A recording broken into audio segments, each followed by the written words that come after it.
بسم اللہ الرحمن الرحیم۔ حضرت ابوبکر صدیق رضی اللہ عنہ کا حضرت خالد بن ولید رضی اللہ عنہ کے نام مکتوب۔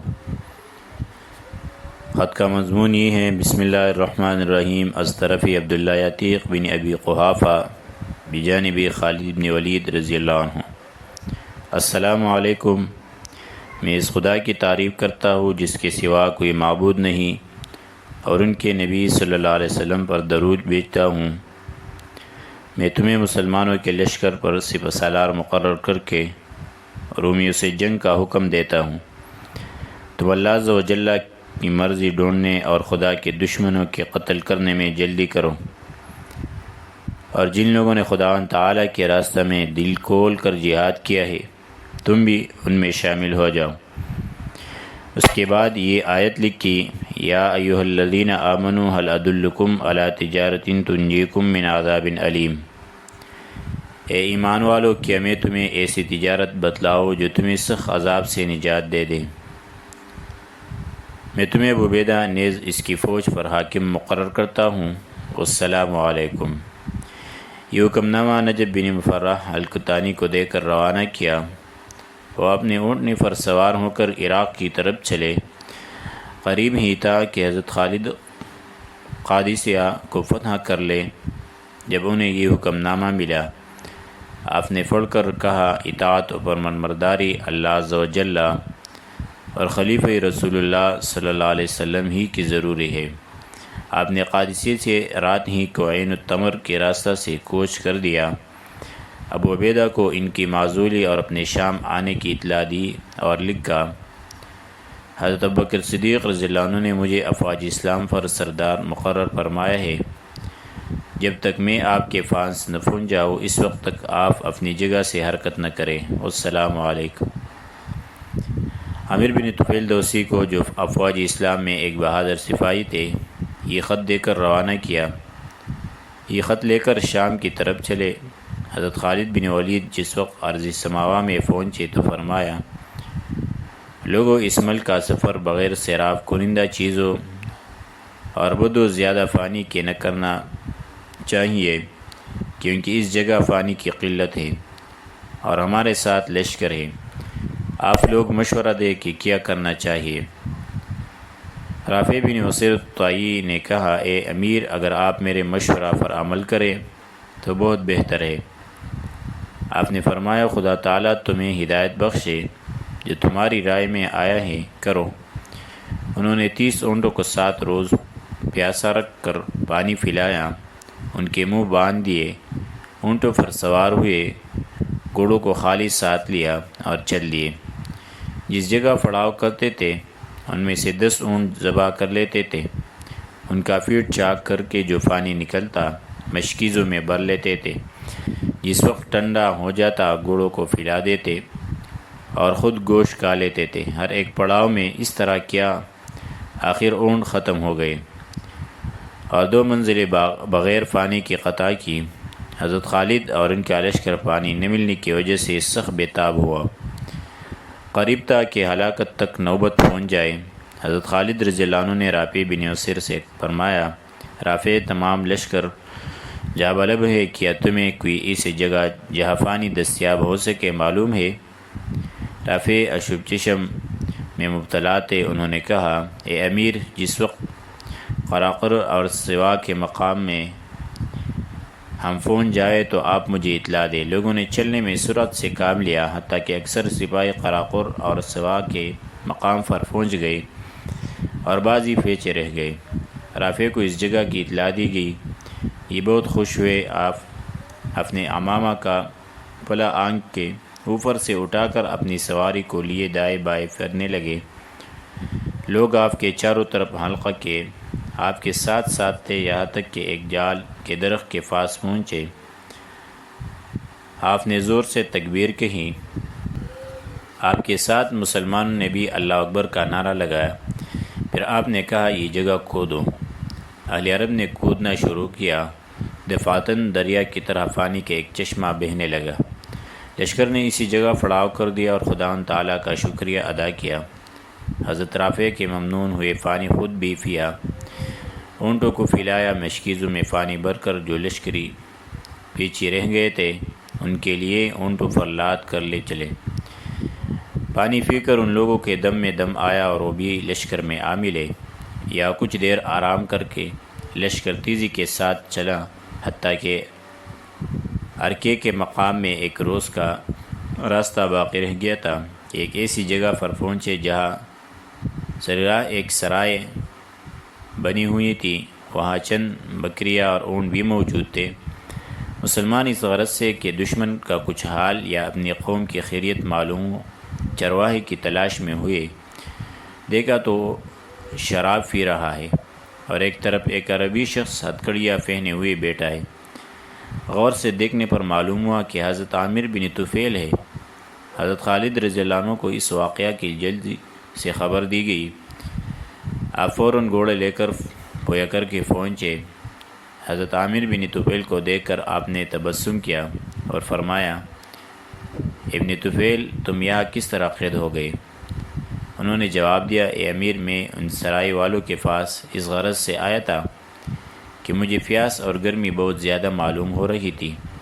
میں نے چاہا تھا کہ اس شخص سے کچھ دودھ لے کر پیوں گا، مگر میں نے اسے شراب پیتے دیکھا تو میں نے اس سے کہا کہ خدا کے دشمن، حالانکہ شراب حرام ہے مگر تو اس کو پی رہا ہے۔ ایھا الامیر، اس نے اس کے جواب میں کہا کہ یہ شراب نہیں ہے بلکہ پانی ہے۔ تم جھک کر دیکھو تاکہ اس کی بو اور رنگت سے تمہیں یقین ہو جائے کہ یہ پانی ہے۔ اگر شراب ہو تو جو چاہو تم مجھے سزا دے سکتے ہو۔ میں اونٹنی سے اتر کر زانوں کے بل بیٹھ گیا تھا کہ گلاس کو سونگھ کر معلوم کروں کہ کیا چیز ہے۔ اس نے اچانک میرے ایک لاٹھی جو اپنے ایک بغل میں دبائے ہوئے تھا اس زور سے ماری کہ سر پھٹ گیا۔ میں ایک طرف کو پلٹا تو اس نے جھپٹ کر فوراً میرا بازو پکڑ کر ایک رسی سے باندھ دیا اور کہا کہ شاید تو محمد بن عبداللہ کے آدمیوں میں سے معلوم ہوتا ہے۔ میں تجھے اس وقت تک نہیں چھوڑوں گا جب تک میرا آقا بادشاہ کے پاس سے نہ آ جائے۔ میں نے کہا، اہل عرب میں سے تیرا آقا اور مالک کون ہے؟ اس نے کہا، قدع بن واصلہ ہے۔ حضرت من، میں 3 روز سے اسی حالت میں ہوں۔ یہ جس وقت شراب پیتا ہے تو مجھے سامنے بٹھا لیتا ہے اور پھر پیالے کا ڈھکن میرے اوپر پھینک دیتا ہے۔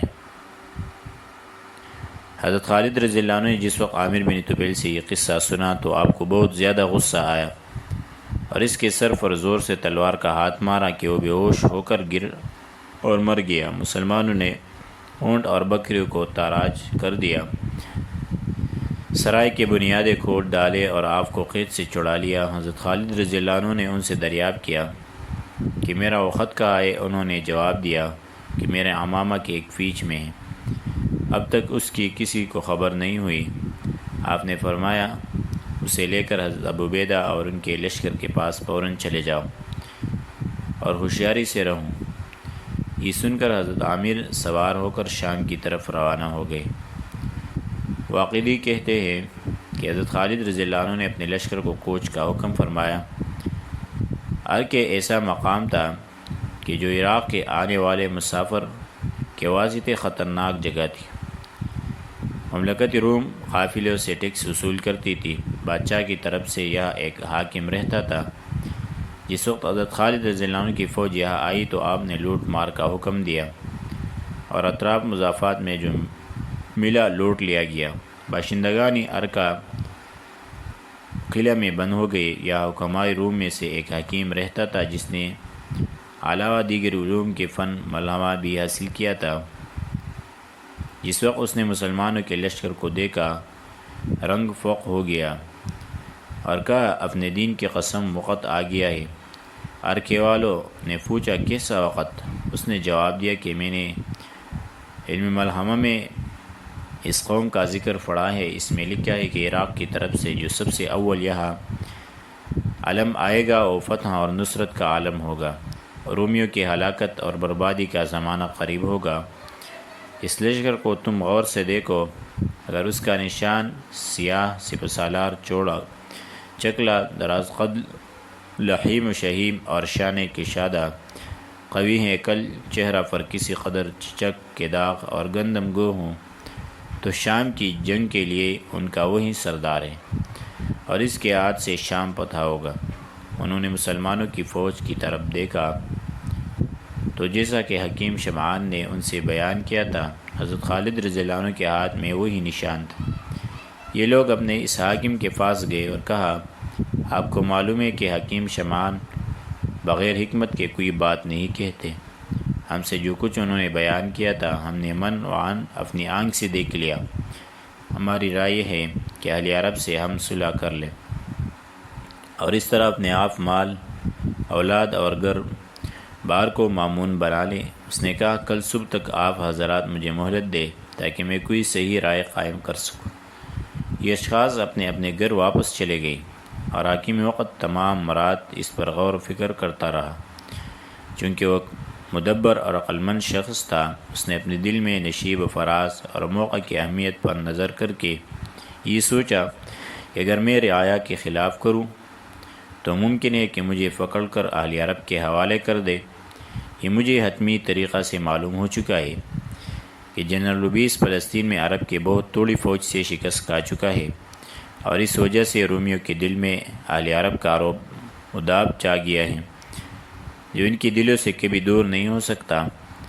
تمام رات دل میں یہی باتیں کرتا رہا۔ صبح رعایا کو بلا کر کہنے لگا، اب کیا ارادہ ہے؟ انہوں نے جواب دیا کہ ہم عربوں سے صلح ہی کرنا چاہتے ہیں اور بعد از مصالحت ہم اپنے اس شہر میں رہیں گے۔ اس نے کہا، میں بھی تم ہی جیسا ایک شخص ہوں، تمہاری رائے جو میں اس کے کبھی خلاف نہیں کر سکتا۔ عرقے کے جہاندیدہ اور تجربہ کار حضرت خالد بن ولید رضی اللہ عنہ کی خدمت میں آئے اور صلح کے متعلق عرضداشت پیش کی۔ آپ نے صلح منظور فرمائے، ان کے ساتھ نہایت ملائم الفاظ میں گفتگو کی، خندف شانی اور خاطر و مدارات سے پیش آئے تاکہ باشندگانی سخنا، ہوران، تدمر اور قریتین کی یہ سن کر اسلام کے حلقہ بگوش ہو جائے۔ آپ نے فرمایا، میں اس بات پر صلح کرتا ہوں کہ میں اپنی فوج یہاں سے ہٹا لوں گا۔ جو لوگ ہمارے دین میں آنا چاہے انہیں ہم قبول کر لیں گے اور جو اپنے دین پر قائم رہنا چاہے ان پر ہم جزیہ مقرر کر دیں گے۔ واقعہ رحمہ اللہ کہتے ہیں کہ حضرت خالد بن ولید رضی اللہ عنہ نے اہل عرقے سے 2000 چاندی کے درہم اور 1000 سونے کے دیناروں پر صلح فرمائی تھی اور صلح نامہ لکھ کر دے دیا تھا۔ ابھی آپ نے یہاں سے کوچ نہیں کیا تھا کہ اہل سخنہ نے بھی صلح کر لی۔